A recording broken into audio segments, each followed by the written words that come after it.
Hi all, it's Ground Your Life with DZ, and I have a little bit of a different video today. This is regarding a remote viewing that I did this morning at a place near where I live in Craigieburn, Melbourne, Australia. So it's called the Note Printing Works, sometimes known, I know in the past it was known as the Mint. I don't really know a lot about it, and after I did the remote viewing, I actually researched it a little bit more so that I could put some context together with what I remote viewed and, what's out there on the internet or even conspiracy theories about it, etc.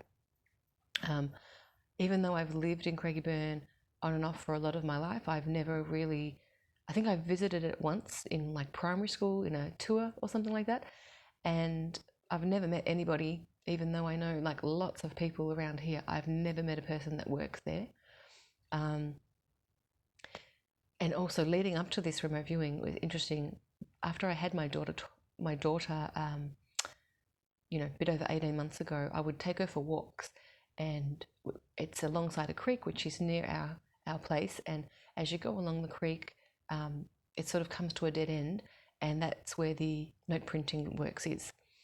And you can sort of see the back of the building, and you can't really see much of the building, but it's there. And I would always think to myself, this is weird energy, there's something nasty energy.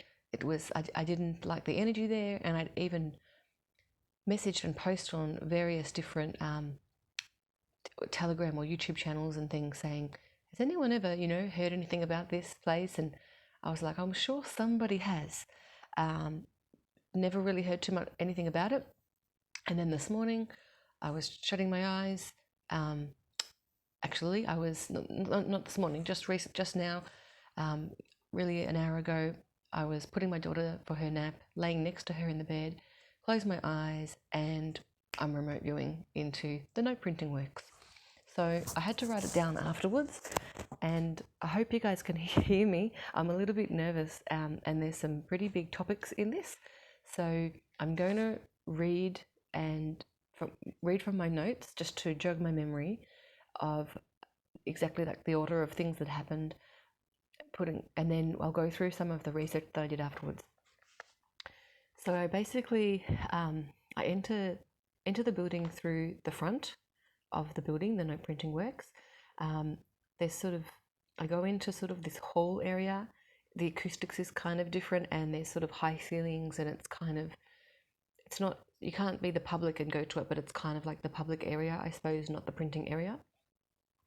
And then I go further into it. I couldn't quite tell, is it like a lunchroom area, wellness area, but like it wasn't administrative area, and it wasn't printing area. It was like a employee area. Then through there was some kind of hidden passageway. I'm not sure if it was, a shelf you push. I'm not sure if it was going in a latch door or something like that, but I couldn't really grasp the exact entry. There was like a block with that, but I was able to be on the other side of that area. And then it was going down, underground. I'm not sure how far underground or how many levels. I was only really sensing the one level, but there could have been more. There was then huge stores of banknotes, but they weren't the banknotes that were stored in what they call the vault. Like, they weren't the banknotes that were distributed out to Australia, to the banks. They were like additional, they were nefarious. So they were additional notes for nefarious use, things like bumping up inflation, putting money in circulation, but also used in money laundering, trafficking. So there was just like piles and piles of these banknotes, and it was nefarious use. Then it was sort of taken to a different scene where I saw this boy come out of the shadows. He was maybe about 8 years old, between 6 and 10 years old, and he sort of had this like dark symbolism on his face, and almost like a lifeless, like soulless, this boy. And he was then showing me to a different scene. The scene changed, like a new timeline scene.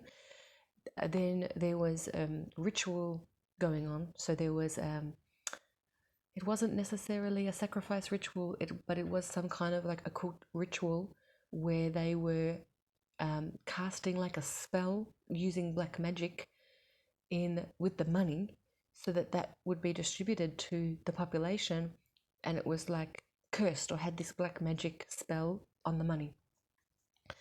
Then so there was some other images that I couldn't quite understand what it was in regards to sort of like experimentation with people, with humans.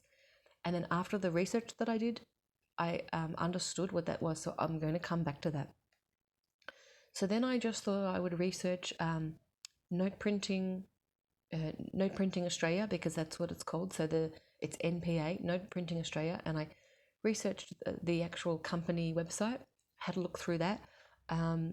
I understood from that the NPA, the Note Printing Australia, was owned or sort of bought out, or I'm not sure what the technical terms are, but it's been owned by the RBA, so by the Reserve Bank of Australia since 1998, and I thought that was interesting that the Reserve Bank of Australia actually owns the note printing facility. That it was not only printing notes, so it started printing the plastic notes, which are from the polymer technology from I think it's 1988, and then it's been gradually overtaking the paper notes with the plastic notes, and also not only in Australia but other companies, has a lot of contracts with other companies, like 20 or more 20 or more countries. Then it had full passport control from 2002. So around 2003 or something like that, it started printing the passports for Australia, and it's also involved with printing births, deaths, and marriages, marriages certificates as well. So it actually, in terms of identity, it is the place. It prints the money notes, it prints passports, and it prints birth, marriages, and death certificates. So then I came across this article in The Age in 2018, May 2018, and it talked about the vault which stores all the money, the notes, and it said perhaps a national secret or a confidential lab experiment. And it was kind of making a joke about that money stored in there, and it looked ominous or something. But what an interesting thing to say, a confidential lab experiment. So anyway, then the NPA started developing the microchip technology, and it prints the microchip technology on the passports that we use for e-passports, and that was since 2004, I think. I could have that wrong. So, or anyway, and also the NPA has been in Craigieburn since 1981, which was my birth year. Prior to that, it was in Fitzroy.